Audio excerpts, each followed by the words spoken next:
He was a commander in the Free Syrian Army. That was when we first met Muhammad in Syria in October 2012.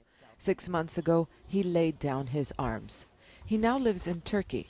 Muhammad also hides his identity because his father returned home and relies on a government salary to survive. He feels let down by the opposition. For this former fighter, so much has gone wrong.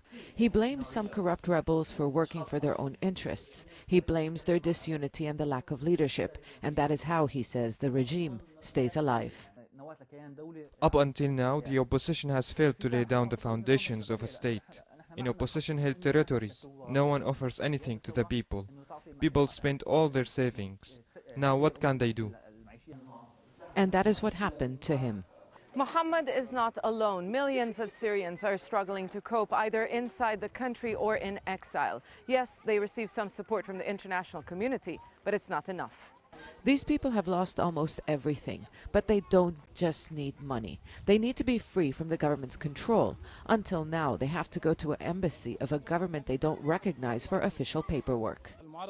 Our opposition needs support to create institutions to loosen the grip of the Syrian government. The government, on the other hand, is holding elections to show there is still a state.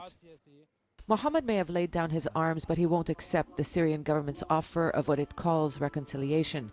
In recent months, hundreds of fighters have. But Mohammed says they did so because they were under siege and starving. And just like him, they were not given an alternative. Zeina, Khodr, Al Jazeera, Islahiyya, Southern Turkey.